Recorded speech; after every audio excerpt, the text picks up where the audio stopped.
Hi, everybody. Diana here at Sew in Common. Welcome back.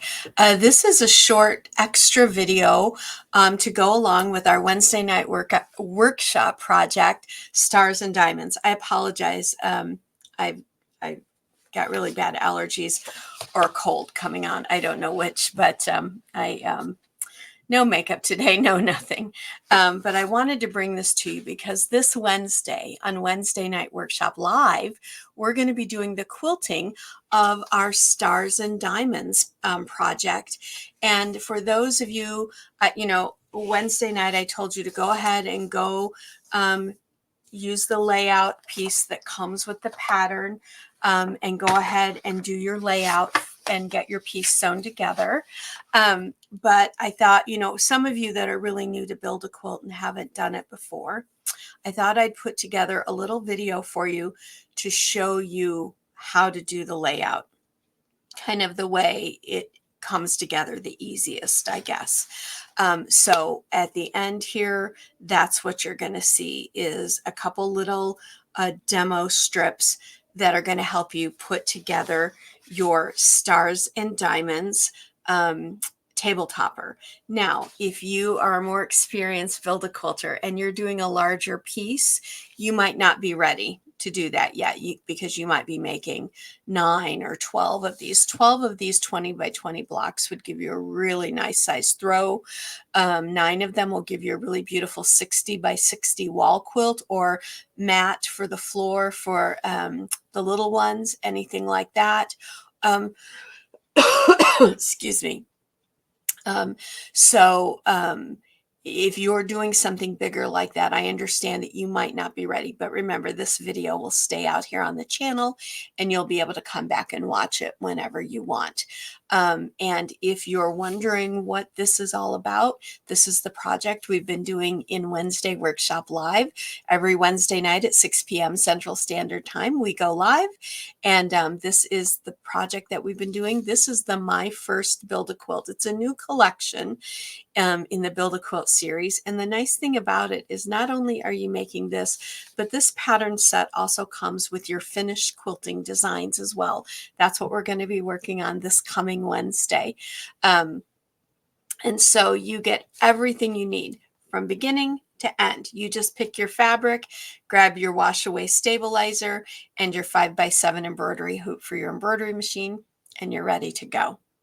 Now, this pattern pack through Wednesday night is still available at our website for only $5, which is an incredible value because as of Thursday morning, when we're done with the project at Wednesday Night Workshop, this will go up to a normal price of $12.95. Still a great value, but you might as well save the money. That's like fabric you can buy with it, that difference, right? And we always want to buy more fabric.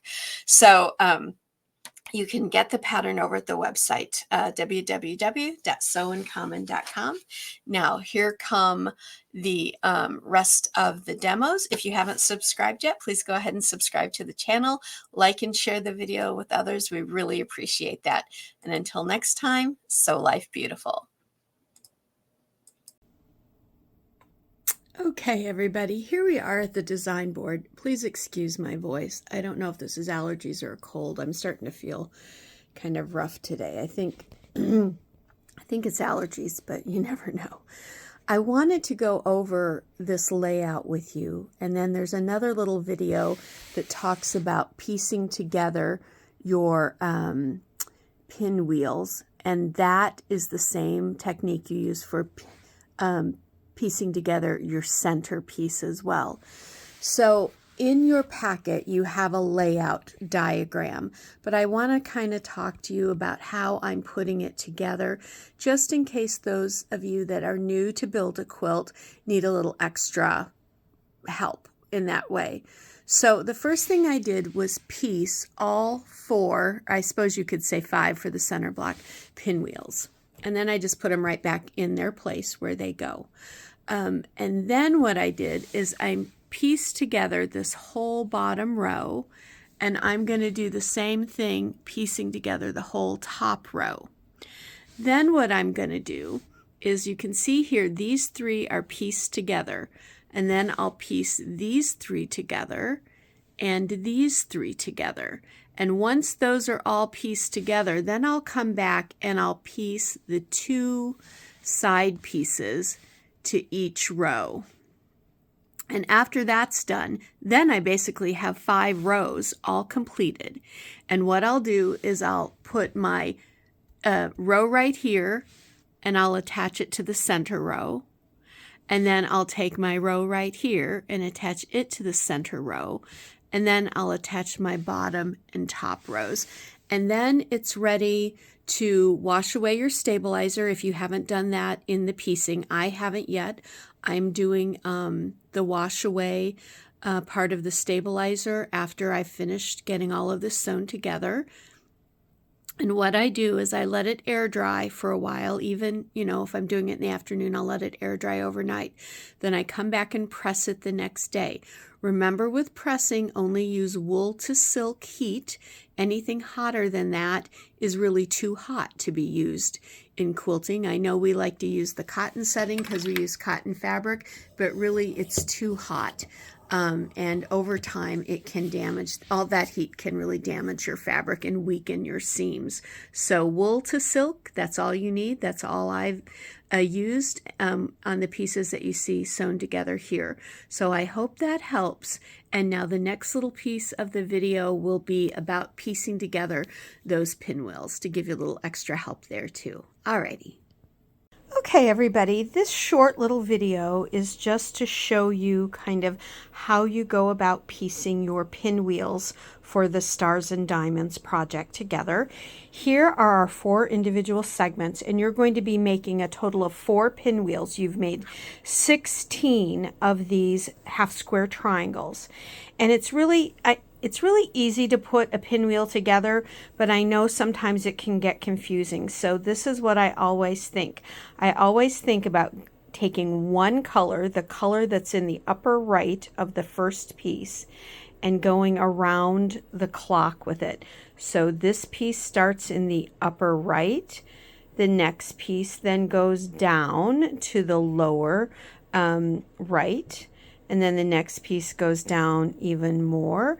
That would be the lower left. And then this comes up to the upper left. So it's really easy to do. And with this one, it's super easy because you've got really distinctive colors. So red goes here, here, here, and here. I don't even pay attention to the other fabric. I just take one fabric and I work it around the clock. Now, for putting it together, you're going to sew these 2 units together and these 2 units together. And you'll have 2 2-unit pieces. Then you'll flip this one over the top of this one and sew those together. And once you've done that, you end up with a perfect pinwheel. Okay, so let's look at the back here. So here's where I sewed the 2 units together. And then here's where I sewed the 2 larger segments together, the 2 rows together. And that creates your pinwheel. The other thing with the pinwheel that is easy, makes it a little bit easier, is if you use the pin method for lining this point up in the middle. That's where you put your, let's come back over here. You would put your pin where you want it to be in the center on one, and then on the other side of the other you'd have it go through the same place. In fact, I have a video on that and I will link it in this overall video so that you can see that pin method in case you've never seen it. But it really does help you match up your center points. And if you're not perfect, remember, perfect is the enemy of beautiful and good in patchwork. That is as perfect as I'm going to get it. I'm really like stretching those out so you can see. But if it is off just the tiniest bit on one side or the other, it's not going to make a difference. If you're starting to see a difference in how your edges are lining up, then you might want to try again.